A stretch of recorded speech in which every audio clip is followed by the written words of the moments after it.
എല്ലാവർക്കും നമസ്കാരം. എല്ലാവർക്കും നകുലൻസ് കിച്ചണിലേക്ക് സ്വാഗതം. ഓണസദ്യയുടെ ഭാഗമായി ഇന്ന് ഞാനിവിടെ തയ്യാറാക്കാൻ പോകുന്നത് കൂട്ടുകറിയും പിന്നെ മത്തൻ കൊണ്ടൊരു എരിശ്ശേരിയുമാണ്. അതെങ്ങനെയാണ് തയ്യാറാക്കുന്നത് നോക്കാം. മത്തൻ എരിശ്ശേരിക്കുള്ള ഇൻഗ്രീഡിയൻസ് ആണ്. മത്തൻ ചതുര കഷ്ണങ്ങളായിട്ട് അരിഞ്ഞത് ഒരു വലിയ കഷ്ണം എടുത്തിട്ടുണ്ട്. പിന്നെ 1/4 കപ്പ് കുതിർത്ത് വെച്ചിട്ടുള്ളതാണ് ഇത് കടലപ്പരിപ്പ്. ഇത് കണ്ടാൽ ഇപ്പോൾ 1/2 കപ്പ് ഉണ്ട്, പക്ഷേ കുതിർത്ത് വെച്ചതാണ്. സാധാരണ നമ്മൾ സാമ്പാറിലുള്ള പരിപ്പാണെങ്കിലും നമുക്ക് ഉപയോഗിക്കാം. മഞ്ഞൾപ്പൊടി ഒരു 3/4 ടീസ്പൂൺ ഇടാം. മുളക് പൊടി ഓപ്ഷണലാണ്, ഞാൻ വളരെ കുറച്ച് എടുത്തിട്ടുള്ളൂ, 1/4 ടീസ്പൂൺ എടുത്തിട്ടുള്ളൂ. മുളക് പൊടി അധികം ഉപയോഗിക്കുന്നവർക്ക് ഉപയോഗിക്കാം കേട്ടോ. ഉപ്പ് ആവശ്യത്തിന്. ഇനി ഇതിലേക്ക് അരയ്ക്കാനുള്ളതാണ്. നാളികേരം ഒരു 1/2 കപ്പിലധികം എടുത്തിട്ടുണ്ട്. പിന്നെ 2 ചെറുള്ളി എടുത്തിട്ടുണ്ട്, 3 പച്ചമുളക് എടുത്ത്, അത് എരിവിനനുസരിച്ച് നമുക്ക് ഉപയോഗിക്കാം. പിന്നെ ജീരകം, കറിവേപ്പില, ഇതെല്ലാം കൂടി നന്നായിട്ട് ഒന്ന് അരച്ചെടുക്കണം. പേസ്റ്റ് ആവരുത്, ഒന്ന് അതിന് തൊട്ട് മുന്നേ തരിതരിപ്പായിട്ട് ഒന്ന് അരച്ചെടുക്കാം. ഇനി വറവിടാനുള്ളത് നമ്മൾ മുളകും കടുകും കറിവേപ്പിലയും അതിൻ്റെ കൂടെ നാളികേരം കൂടി വറുത്തിടുന്നത്, പൊട്ടിച്ചതിന് ശേഷം നാളികേരം കൂടി വറുത്തിടണം. ബ്രൗൺ നിറത്തിൽ വെളിച്ചെണ്ണയിലാണ് കടുക് വറുക്കുന്നത്. ഇനി മത്തനും പരിപ്പും നമ്മൾ അടുപ്പത്ത് വയ്ക്കുകയാണ്. അപ്പോൾ അതിൻ്റെ തൊട്ട് മേലെ നിൽക്കാവുന്ന രീതിയിലെ വെള്ളം വെക്കാവും. ഇത് കുറുകിയൊരു കൺസിസ്റ്റൻസിയാണ് വേണ്ടത്. അപ്പോൾ നമ്മളതിൽ എടുത്തിരിക്കണ ഈ മുളകും മഞ്ഞളും ഇടുകയാണ്. വളരെ കുറച്ച് ചുവന്ന മുളക് പൊടി വേണമെന്നേ ഇല്ല, ഞാൻ വളരെ കുറച്ച് എടുത്തിട്ടുള്ളൂ കേട്ടോ. പിന്നെ ആവശ്യത്തിന് ഉപ്പിട്ടു. നമുക്കിതൊന്ന് ഒരു 2 വിസിൽ വരുത്താം. പരിപ്പും മത്തനും വെന്ത് കിട്ടിയിട്ടുണ്ട്. ഇനി നമുക്ക് ഇതിലേക്ക് ഇടാം. നാളികേരം നമ്മൾ ചേർത്ത് വല്ലാതെ തിളപ്പിക്കരുത്, നല്ലോണം വേവിക്കരുത്. ഒന്നിങ്ങനെ വെന്ത് ആവി കയറിയതിന് ശേഷം പെട്ടെന്ന് തന്നെ ഓഫ് ചെയ്യണം. കുറച്ച് കറിവേപ്പിലിട്ട് നമ്മളിതൊന്ന് ഓഫ് ചെയ്തെടുത്ത് വെച്ചു. നമുക്കിത് വറവിട്ട് കൊടുക്കാം. എണ്ണ ചൂടായിട്ടുണ്ട്. ഇനി കടുക് പൊട്ടിക്കാം. മുളക്, കറിവേപ്പില, ഇനി നമുക്ക് നാളികേരം കൂടി വറുത്ത് ചെറുതിയിലിട്ട് വറുക്കണം. ഇത് ഇളം ബ്രൗൺ നിറമായിട്ടുണ്ടെങ്കിൽ നമുക്ക് കറിയിലേക്ക് ഇടാം.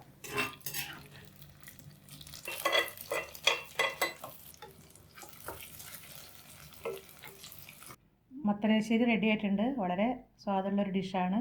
ഓണത്തിന് ഇതെല്ലാവരും ട്രൈ ചെയ്യണേ. കൂട്ടുകറിക്കുള്ള ഇൻഗ്രീഡിയൻസ് ആണ്. ചേനയും കായും തുല്യ അളവിലെടുക്കുക. അത് ചതുര കഷ്ണങ്ങളായിട്ട് നുറുക്കിയെടുക്കുക. ഞാൻ കായ മഞ്ഞൾ വെള്ളത്തിലിട്ട് കഴുകി എടുത്തതാണ്. ശർക്കര ഞാൻ 2 എടുത്തിട്ടുണ്ട്. ഇതൊന്ന് പാനിയാക്കി എടുക്കണം. മുളക് പൊടി ഒരു 1/2 അല്ലെങ്കിൽ 3/4 ടീസ്പൂൺ, കാശ്മീരി അല്ല സാദാ മുളക് പൊടിയാണ്. മഞ്ഞൾപ്പൊടി 1 ടീസ്പൂൺ. വറക്കാനായിട്ട് നമുക്ക് കടുക്, മുളക്, ചുവന്ന മുളക്, കറിവേപ്പില വെളിച്ചെണ്ണയിലാണ് വറക്കണത്. അതിലേക്ക് അരയ്ക്കാൻ തേങ്ങ 1/2 കപ്പ് എടുത്തിട്ടുണ്ട്. അതിലേക്ക് കുറച്ച് ജീരകം ഇട്ടിട്ടുണ്ട്. അത് നല്ല നൈസായിട്ട് അരച്ചെടുക്കണം. നാളികേരം ഞാനൊരു 1/4 കപ്പോളം എടുത്തിട്ടുണ്ട്. നല്ലോണം നാളികേരം വറുത്താൽ നല്ല ടേസ്റ്റാണ്. കൂട്ടുകറിക്ക് കടലപ്പരിപ്പാണ് നമ്മൾ ഉപയോഗിക്കാറ്. കടല ഉപയോഗിക്കണവരും ഉണ്ട്, പക്ഷെ കടലപ്പരിപ്പ് നമ്മളൊന്ന് കുതിർത്ത് വെച്ചിരിക്കുകയാണത്. അപ്പോൾ കഷ്ണത്തിൻ്റെ കൂടെ തന്നെ നമുക്ക് വേവിക്കാം. പരിപ്പും കഷ്ണങ്ങളും ഒന്നിച്ചാണ് ഇട്ടിരിക്കുന്നത്. വേറെ വേറെ വേണമെങ്കിലും വേവിക്കാം. ഇതിൽ മുളകും മഞ്ഞളും ഇട്ടു. കുറച്ച് വെള്ളം ഒഴിച്ചിട്ടുള്ളൂ. കുതിർന്ന പരിപ്പാണ്, അപ്പോൾ അധികം വെന്തളിയണ്ട. ഇനി നമുക്ക് അടച്ച് വയ്ക്കാം. അടച്ച് വെച്ചിട്ടുണ്ടെങ്കിൽ 1-2 വിസിൽ നമുക്ക് ആകുമ്പോൾ ഒന്ന് ഓഫ് ചെയ്യാം. ആവശ്യത്തിന് ഉപ്പ് ഇട്ടിട്ടുണ്ട്. കഷ്ണങ്ങളൊക്കെ വെന്തിട്ടുണ്ട്, പരിപ്പ് വന്നിട്ടുണ്ടെങ്കിൽ നമുക്കിതിലേക്ക് പാനി ഒഴിക്കാം. വലിയ ശർക്കര വെച്ചായിരുന്നു 2 എണ്ണം. അത് ശർക്കരപ്പാനി ഒഴിച്ചെടുത്തിട്ട് ഒന്ന് വരട്ടിയെടുക്കും.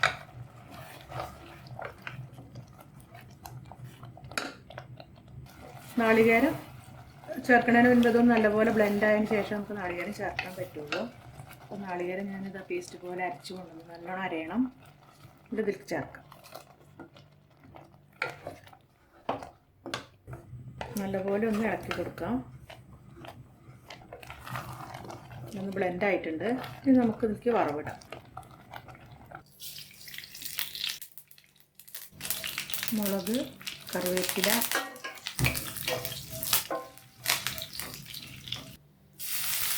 നാളികേരം ഒരു ഇളം ബ്രൗൺ നിറം ആവണ വരെ നമുക്കൊന്ന് വറുക്കാം.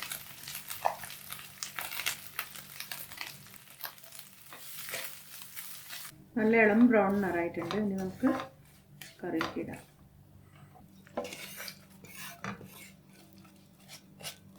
അപ്പോൾ ഇതാണ് നമ്മുടെ മധുരമുള്ള കൂട്ടുകറി. ഇനി നമുക്കിത് പാത്രത്തിലേക്ക് എടുക്കാം. കൂട്ടുകറി റെഡി ആയിട്ടുണ്ട്. ഇത് എല്ലാവരും ട്രൈ ചെയ്യണം ഓണത്തിന്. നമ്മളിപ്പോൾ സദ്യകൾക്കൊക്കെ മസാലക്കറി ഉണ്ടാവാറുള്ളൂ, കൂട്ടുകറി ഇപ്പോൾ അങ്ങനെ കാണാറില്ല. അപ്പോൾ ഇതും കൂടി നമ്മൾ ട്രൈ ചെയ്യണം. എല്ലാവർക്കും ഇഷ്ടപ്പെടും, കുട്ടികൾക്ക് നല്ലോണം ഇഷ്ടപ്പെടും. ഈ വീഡിയോ നിങ്ങൾക്ക് ഇഷ്ടമായെങ്കിൽ ലൈക്ക് ചെയ്യാനും ഷെയർ ചെയ്യാനും കമൻറ്റ് ചെയ്യാനും ഒന്നും മറക്കരുത്. അടുത്തൊരു വീഡിയോ ആയിട്ട് വരുന്നവരേക്കും ബൈ.